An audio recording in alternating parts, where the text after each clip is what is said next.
ఎందుకు ఆంధ్రప్రదేశ్ విడిపోయినప్పుడు ఆంధ్రప్రదేశ్కు సంబంధించిన ప్రజాప్రతినిధులు హైదరాబాద్ నగరంలో మాకు వాటా కావాల్సిందే, మేము ఇక్కడనే ఉంటాం, ఇక్కడనే తిష్ట వేస్తామని అడగడానికి ప్రధానమైన కారణము అంతర్జాతీయ స్థాయి ప్రమాణాలతో ఆ 10 సంవత్సరాలు కాంగ్రెస్ పార్టీ అభివృద్ధి చేయడమే.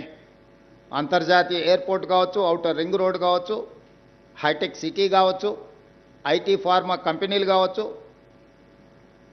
పేరెన్నికగండిన విద్యా సంస్థలు కావచ్చు, మెట్రో రైలు కావచ్చు, తాగునీటి సమస్య కావచ్చు, నిరంతరాయంగా విద్యుత్తు సరఫరా కావచ్చు.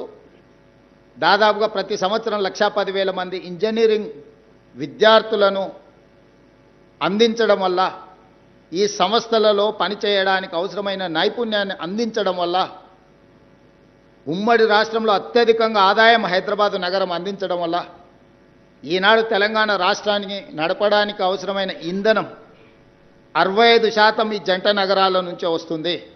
భారతదేశంలో హైయెస్ట్ పర్ క్యాపిటా దేశంలోనే రంగారెడ్డి జిల్లా మొదటి స్థానంలో ఉంది పర్ క్యాపిటాలో. అంటే ఆనాడు కాంగ్రెస్ పార్టీ తీసుకున్న నిర్ణయాలు అభివృద్ధి కార్యక్రమాలే కాదు, సంక్షేమం, ఆరోగ్యశ్రీ కావచ్చు, రైతు రుణమాఫీ కావచ్చు, సాగునీటి ప్రాజెక్టులు కావచ్చు, ఇట్లాంటి ఏ ప్రాజెక్టులు తీసుకున్నా, ఉచిత కరెంటు కావచ్చు, ప్రతి పథకాన్ని పకడ్బందీగా, ఇందిరమ్మ ఇండ్లు స్కై ఇస్ ద లిమిట్, దళితులకు, గిరిజనులకు, ఆదివాసీలకు 25 లక్షల ఎకరాల అసైన్మెంట్ భూములు, 10 లక్షల ఎకరాల పోడు భూముల పట్టాలు, 2006 అటవీ హక్కుల చట్టాన్ని తీసుకొచ్చి భూమి కోసం, భుక్తి కోసం, విముక్తి కోసం కొట్లాడుతున్న ఆదివాసీలకు భూ యజమానులను చేసి నిజాం సర్కారు మీద తిరగబడ్డ ఆనాటి రాజుల మీద, రాజ్యాల మీద పోరాటం జరిగిన సర్దార్ సర్వాయి పాపన్న నుంచి మొదలు పెడితే చాకలి ఐలమ్మ వరకు జరిగిన పోరాటాలన్నీ కూడా భూ పోరాటాలే, సాయుధ రైతాంగ పోరాటాలు.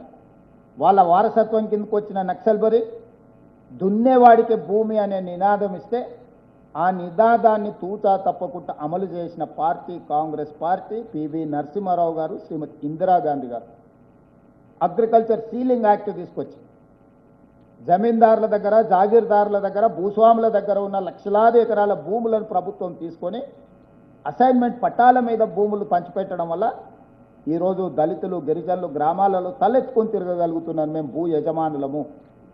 ఇల్లు లేని వాళ్ళకి ఇందిరమ్మ ఇల్లు ఇచ్చి 25 లక్షల ఇల్లు ఈ ప్రాంతంలో ఆనాడు రాజశేఖర రెడ్డి గారు స్కై ఇస్ ద లిమిట్ అనే పథకంతో ఇందిరమ్మ ఇండ్లను పేదలకు ఇల్లు ఇచ్చి ఆత్మగౌరవాన్ని పెంచింది కాంగ్రెస్ పార్టీ.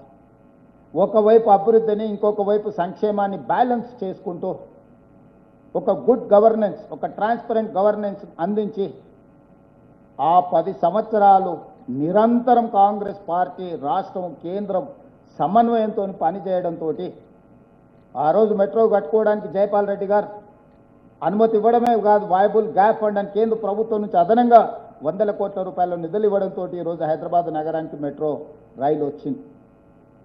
ఇవన్నీ చరిత్రలో చంద్రశేఖరరావు గారు చెరిపేస్తే జరిగే సత్యాలు కావు. వారు ఏదో అనుకుంటున్న వీటిని మసిబూసి మాయరడ్కాయ చేసి సినిమాలలో మనం సినిమా స్టోరీ అంతా ఒకటి ఉంటుంది, ప్రేక్షకులను ఉత్తేజపరచడానికి ఐటమ్ సాంగ్ అని ఉంటుంది అప్పుడప్పుడు మధ్యలో. అలాంటిని ఆదర్శంగా తీసుకొని కేటీఆర్ గారు ప్రచారాలు చేసి కాంగ్రెస్ పార్టీ మీద దుమ్మెత్తడానికి ప్రయత్నం చేస్తున్నాడు, దుమ్మెత్తిపోయడానికి. ఆయన ఎన్నికల ప్రచార సరళిని ఒకసారి గమనించండి. ఈ మధ్యకాలంలో వచ్చిన పుష్పలో శ్రీలీల ఐటమ్ సాంగ్ను చూడండి. ఏమైనా తేడా ఉందా? ఈ రాష్ట్రానికి నాయకత్వం వహిస్తానని చెప్పే నాయకుడి యొక్క ప్రచార సరళి పార్టీ జెండాను, కండువాను గాల్లో ఇలా తిప్పుకుంటూ ఎవరు చేస్తారు ఇవన్నీ?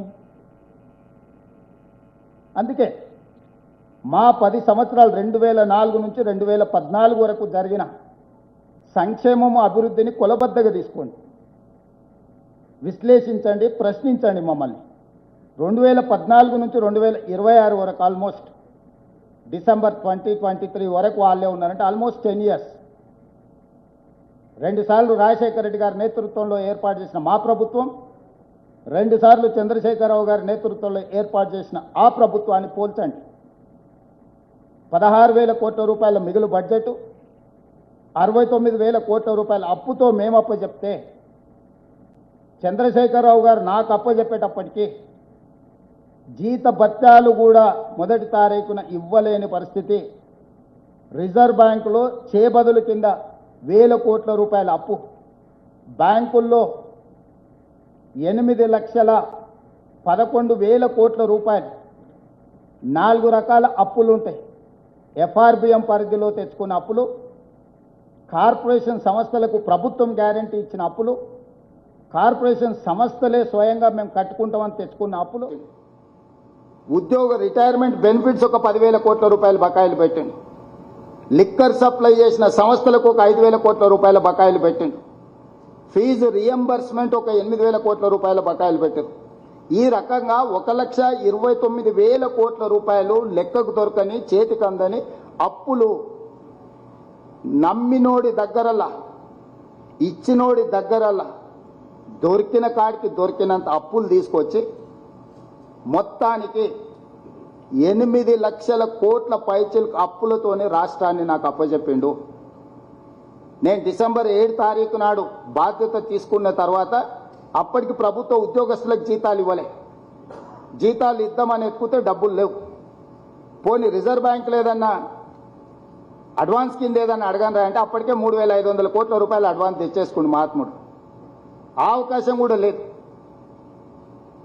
అంటే పూర్తిగా రాష్ట్రాన్ని దివాలా తీయించి లాస్ట్ థ్రెడ్ మీద తెగితే పాతాళంలో పడిపోయే స్టేజ్లో మాకు అప్పచెప్పింది.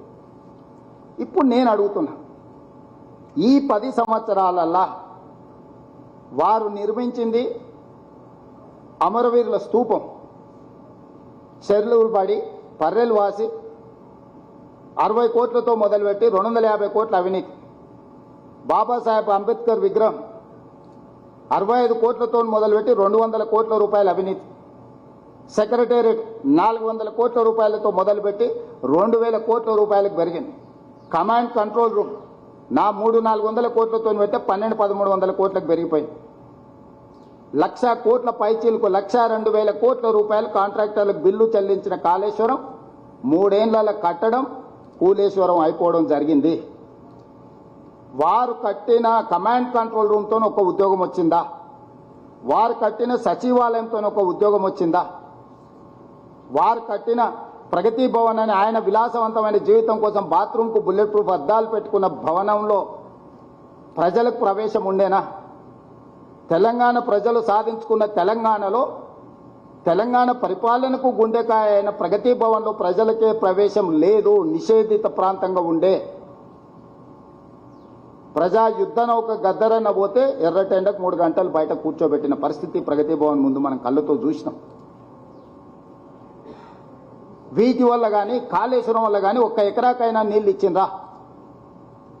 కాళేశ్వరం లేకుంటే ఈరోజు భారతదేశంలోనే అత్యధికంగా వరి ధాన్యాన్ని ఉత్పత్తి చేసి 1 సంవత్సరంలో 2,85,00,000 మెట్రిక్ టన్నుల వరి ధాన్యాన్ని ఉత్పత్తి నా ప్రభుత్వం సాధించింది. భారతదేశంలోనే ఉమ్మడి రాష్ట్రంలో కూడా ఆంధ్రప్రదేశ్ తెలంగాణ కలిసి కూడా ఆనాడు ఈ స్థాయిలో వరి ధాన్యాన్ని ఉత్పత్తి చేయలేదు. 65 లక్షల ఎకరాలలో వరి పండించి ఒక సీజన్లో, ఇంకొక సీజన్లో 54 లక్షల ఎకరాల వరిని పండించి 2 సీజన్లు కలిపితే దాదాపుగా 1,10,00,000 15 లక్షల ఎకరాలలో వరి ఉత్పత్తి చేసి 2,85,00,000 మెట్రిక్ టన్నుల వడ్లను ఉత్పత్తి చేసిన ప్రభుత్వం మాది. సో వారు 20 లక్షల కోట్లు 10 సంవత్సరాలలో చంద్రశేఖరరావు గారి చేతిలోకి వచ్చినాయి. అప్పులు గిప్పులు పోను.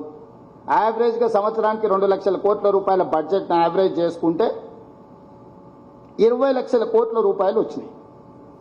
నేను మీడియా మిత్రుల ద్వారా చంద్రశేఖరరావు గారిని, బీఆర్ఎస్ పార్టీని నేను అడుగుతున్నా, 20 లక్షల కోట్ల రూపాయలతో నికరంగా తెలంగాణ రాష్ట్రంలో ఒక్క సాగునీటి ప్రాజెక్ట్ అయినా పూర్తి చేసిండ్రా? ఒక్క నూతన విద్యా సంస్థనైనా మీరు తీసుకొచ్చిండ్రా? ఉన్న యూనివర్సిటీలకు వైస్ ఛాన్సలర్స్నైనా నియమించిండ్రా? గ్రామీణ పాఠశాలల సింగిల్ టీచర్ పాఠశాలలు 5,000 పైచిలకు పాఠశాలలు మీరు మూత వేసిండ్రు. పేదలకు విద్యను దూరం చేసిండ్రు, రైతులకు వ్యవసాయాన్ని దూరం చేసిండ్రు, మహిళలకు రాజ్యాధికారాన్ని దూరం చేసిండ్రు, మహిళా సంఘాలను నిర్వీర్యం చేసిండ్రు. సున్నా వడ్డీ కానీ పావులా వడ్డీ కానీ 10 పైసలైన వాళ్ళు మీరు ఇచ్చిండ్రా? 5 సంవత్సరాలు అసలు మంత్రివర్గంలో మహిళలకు స్థానం ఇచ్చిండ్రా? 1,15,000 ప్రభుత్వ ఉద్యోగ ఖాళీలు ఉన్నాయని మొదటి అసెంబ్లీలో చంద్రశేఖరరావు గారి సమాధానం చెప్తే 10 ఏళ్ళైనా ఖాళీలను ఎందుకు భర్తీ చేయలే? అంటే ఉద్యమము తెలంగాణ రాష్ట్ర సాధన యొక్క ఆత్మనే చంపేసింది. ఏ ఒక్క ప్రాజెక్టు పూర్తి చేయాలి? 1,86,000 కోట్ల రూపాయలు సాగునీటి ప్రాజెక్టుల కాంట్రాక్టర్లకు చెల్లించిండ్రు. 1000 కోట్లతో పూర్తి కావాల్సిన కల్వకుర్తి పూర్తి కాలే, 2,000 కోట్లతో పూర్తి కావాల్సిన ఎస్ఎల్బిసి టన్నెల్ పూర్తి కాలే 10 సంవత్సరాల. భీమా, నెట్టంపాడు, కోయిల్ సాగరు, రాజీవ్ సాగర్, సీతారామ సాగర్ కింద పేరు మారింది, సమ్మక్క సారలక్కగా మారింది, ప్రాణహిత చేవెళ్ళ కాళేశ్వరంగా మారింది. ఏ ప్రాజెక్టు కూడా పూర్తి చేయలే. 1,86,000 కోట్ల రూపాయలు ఎక్కడికి వెళ్ళినాయి? 27,000 కోట్ల రూపాయలు పాలమూరు రంగారెడ్డి ఎత్తిపోతల ఖర్చు పెట్టి 1 ఎకరా కూడా నీళ్ళు ఇవ్వలేదు. ఏ రంగమైనా తీసుకోండి, వ్యవసాయ రంగం తీసుకుంటారా, విద్యారంగం తీసుకుంటారా, వైద్య రంగం తీసుకుంటారా? ఉస్మానియా హాస్పిటల్ 100 సంవత్సరాలు పూర్తి చేసుకున్నది, శిథిలావస్థకు చేరుతున్నది. అది హెరిటేజ్ బిల్డింగ్. ఉస్మానియా హాస్పిటల్ని కొత్త దగ్గర నిర్మించండి, కనీసం ఒక ఉస్మానియా హాస్పిటల్ని కూడా నిర్మించే ప్రయత్నం చేయలేదు. మొదలుపెట్టిన సనత్ నగర్ కిమ్స్ కావచ్చు, అల్వాల్ కిమ్స్ కావచ్చు, ఎల్బీ నగర్ కిమ్స్ కావచ్చు, లేకపోతే వరంగల్లో మొదలుపెట్టిన హాస్పిటల్ కావచ్చు, ఏది పూర్తి చేయకుండా అర్ధాంతరంగా వదిలేసిపోయింది. హైదరాబాద్లో నిర్మించదలుచుకున్న ఆర్ఎం గారు కావచ్చు, హైటెక్ సిటీ దగ్గర కట్టిన పీజీఆర్ ఫ్లైఓవర్ కావచ్చు, సిటీలో కూడా ఏవైనా ప్రాజెక్టులు మొదలుపెట్టినాయి, పూర్తయినాయా? ఒక్క ఉద్యోగం రాని, పైసా ప్రయోజనం లేని కమాండ్ కంట్రోల్ రూము, సచివాలయము, ప్రగతి భవన్ ఇవి పూర్తయినాయి. వేగంగా 6 నెలల నుంచి 9 నెలలు, 2 సంవత్సరాల తిరిగే లోపల ఇవన్నీ పూర్తయినాయి. ప్రాజెక్టులు మొదలుపెట్టినాయి, పూర్తయినాయా? ఒక్క ఉద్యోగం రాని, పైసా ప్రయోజనం లేని కమాండ్ కంట్రోల్ రూము, సచివాలయము, ప్రగతి భవన్ ఇవి పూర్తయినాయి. వేగంగా 6 నెలల నుంచి 9 నెలలు, 2 సంవత్సరాల తిరిగే లోపల ఇవన్నీ పూర్తయినాయి. ఇవన్నీ ఎవరి ప్రయోజనం కోసము? ఎవరి మీద నిఘా పెట్టడానికి? ఎవరి వాస్తు